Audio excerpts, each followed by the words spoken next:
గుంటూరు జిల్లాలో డ్రగ్స్ కలకలం రేపాయి. కొత్తదారిలో డ్రగ్స్ ను సరఫరా చేస్తున్న ముఠాను పోలీసులు కట్టడి చేశారు. అంకిరెడ్డిపాలెంలో ఎండీఎంఏ మత్తు పదార్థాన్ని సరఫరా చేస్తున్నట్లు పక్కా సమాచారంతో పోలీసులు దాడులు నిర్వహించి ఇద్దరు యువకులను అదుపులోకి తీసుకున్నారు. అలవాటు లేకపోయినా సరఫరా చేస్తే డబ్బులు వస్తాయన్న ఆశతో యువకులు సరఫరా చేస్తున్నట్లు పోలీసులు గుర్తించారు.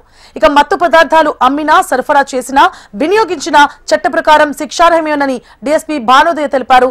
యువత మత్తు పదార్థాలకు దూరంగా ఉండాలని సూచించారు. నల్లపాడు పోలీస్ వాళ్ళకి 11 గ్రాముల MDMA also called as ecstasy and Mali drug అనే ఒక సింథటిక్ డ్రగ్ ఇద్దరు వ్యక్తుల దగ్గర నుంచి తీసుకోవడం జరిగింది. ఒకరు విశాల్ అనే వ్యక్తి ఏజ్ 23 ఇయర్స్ ఫ్రమ్ బెంగళూరు. ఇతను సంజయ్ అనే వ్యక్తి నుంచి బెంగళూరు నుంచి దీన్ని పర్చేస్ చేసి గుంటూరు వైపు వచ్చారు. ఇతన్ని పిక్ చేసుకోవడానికి వెళ్లిన person Battula Srinivasarao, again age 24 to 25 years మధ్యలో ఉంటుంది. వీళ్ళిద్దరూ కూడా దీన్ని తీసుకొని వెళ్లి సాగర్ ఇంకా మొయినుద్దీన్ అనే ఇద్దరు వ్యక్తులకి ఇవ్వాలనే ఉద్దేశంతో దీన్ని ట్రాన్స్పోర్టేషన్ లో తీసుకొని వెళ్లడం జరిగింది. వీళ్ళిద్దరి పొజిషన్ లో విశాల్ ఇంకా బత్తుల శ్రీనివాస్ అనే వీళ్ళిద్దరి పొజిషన్ లో కూడా ఈ 11 గ్రామ్స్ ఎండిఎంఏ డ్రగ్ దొరకడం జరిగింది. వీళ్ళెవరికి అమ్ముదాం అనుకుంటున్నారంటే ఫార్వర్డ్ లింకేజ్ లో సాగర్ ఇంకా మొయినుద్దీన్ అనే ఇద్దరు వ్యక్తులకి ఫార్వర్డ్ లింకేజ్ లో అమ్ముదామని అనుకున్నారు. బ్యాక్వర్డ్ లింకేజ్ లో మాకు దొరికిన పేరు ఏంటంటే సంజయ్ అనే వ్యక్తి ఫ్రమ్ బెంగళూరు.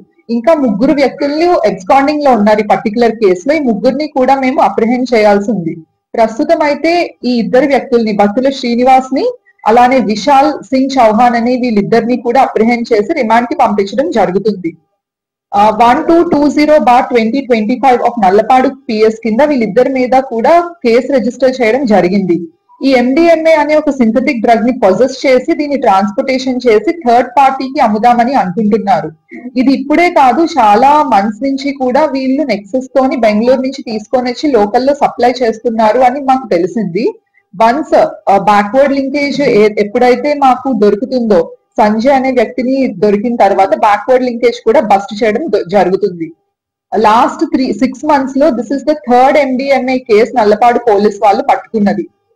వీళ్ళని వెంటనే రిమాండ్ చేయడం జరుగుతుంది. అలానే ఫ్యూచర్ లో కూడా ఇలాంటి ఎండిఎంఏ సప్లై చేయను నల్లపాడు పోలీస్ లిమిట్స్ లో గానీ గుంటూరు టౌన్ పోలీస్ లిమిట్స్ లో గానీ జరగకుండా చూసుకునే జాగ్రత్తలు చేపడుతున్నాము.